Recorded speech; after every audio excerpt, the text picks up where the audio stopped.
Julie and Nicole, thank you for being here. Thank you for having us. And congratulations on making a love story for grown-ups. Thank you. Is that tough? I'm wondering how hard it is to sell studios and distributors on a film where the romantic leads are over 28 or so. Well, she's only 29, so it wasn't that hard. It's not a hard sell. You know, I think it would have been a hard sell if the lead actors were decrepit and bent over. Well, we have some of those. Wait a second. Or repulsive.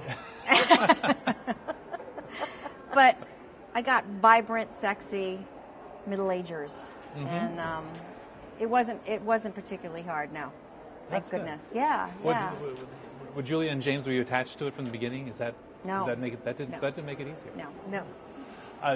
We had Alexander Payne here last night, and he was saying, someone asked him for advice for a young filmmaker, and he said, well, first, you want to make a film, write a strong lead for a woman, because they're so hard to find that you'll get a major actress to swallow it up. And he was talking about any actress, and I'm thinking, for Movies For Grownups, we've been finding, for the past 13 years we've been doing this, that actresses 50 and over have an especially difficult time. Yes. And even 40 and over. Yeah, what's he talking about? Yeah. I was going to say, He doesn't make movies with women leads. does he? Well, I don't mean to put you on the spot. well, wait a second. It's not your And fault. he's right here. No, I haven't. We'll get into it with him later. Yeah. No, but it's well, tell me a little bit about that, though. But because TV is friendlier to a Yes. former 30 and over It absolutely than is. the films are. Yeah. I don't know what the business model is and why that would be the case, because I don't run studios.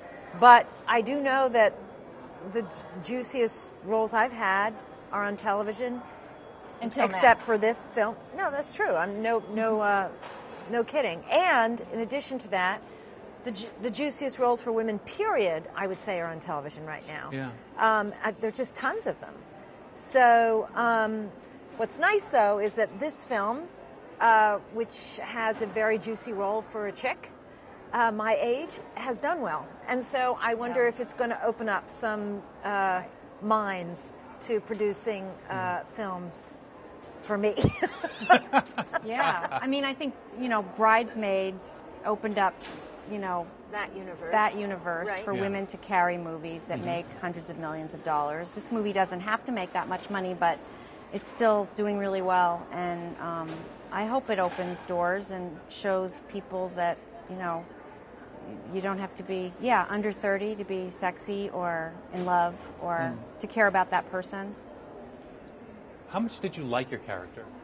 Is that important? I mean, first of all, is that important to like your character, and did you?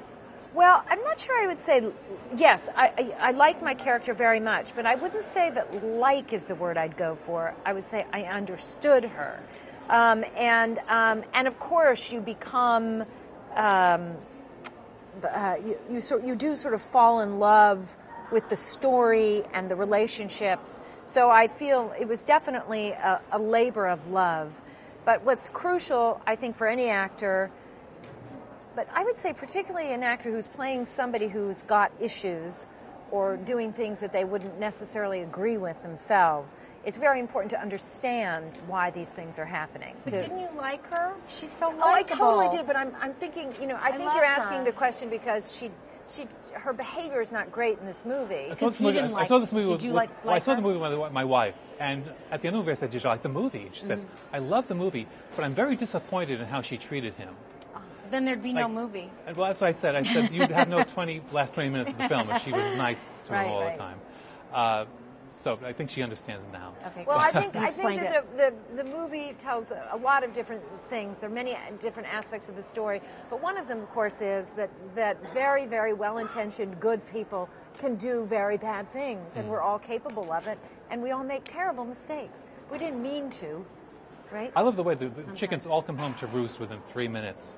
In that movie. That what? I'm sorry? The chickens all come home to roost within 3 minutes. Uh-huh. She keeps turning around and all her double crosses seem to come back to land. Can we talk a little bit about James Gandolfini?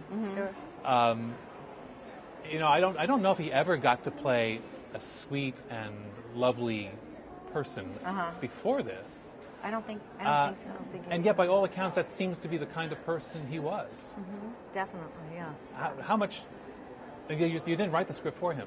No, but you would think I did. Yeah. I should have. I don't know why I didn't. He fit the part perfectly, physically, emotionally, temperamentally, everything. Yeah.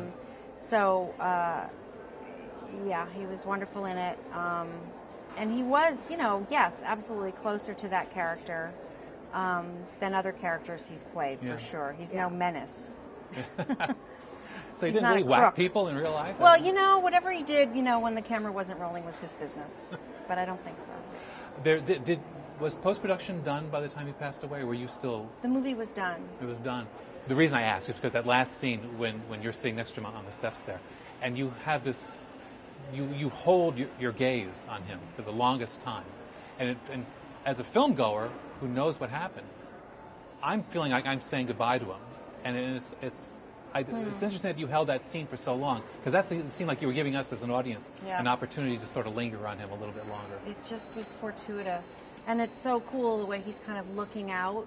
He's not looking at her. It's like he's looking out and she's looking at him. No, that was not planned. But this is Nicole's style, and it's one of her many strengths, I think, as a writer and a director, is to stay a little bit longer than you might normally, and there's an element of discomfort that I love about that. So, in other words, so that is emblematic of what she does, I think, throughout the film. There are many moments like that, and also I would say, that film was locked and done before Jim passed away. Yeah. So that was fortuitous. Jim didn't like that I let the camera go longer than I should have. He would be turning, he'd be doing a scene, and he'd be like, Nicole, are you going to cut? Cut, come on, cut. It's funny. Alexander Payne, again, I keep bringing him up. He was here last night, and he does the same thing. He'll linger on the face. And he calls it finding the character, or finding the emotion, where he doesn't have to have his actor actually act out an emotion. He holds the camera on him until it becomes transparent. Yeah. And that's what you were doing in that film. I hold the camera on the actors until they become incredibly uncomfortable. Yeah. And then they reveal something. They revealed a lot. Wonderful film. Julie and Nicole, thank you so much for being here. Thank We you. appreciate it. Thank you very much.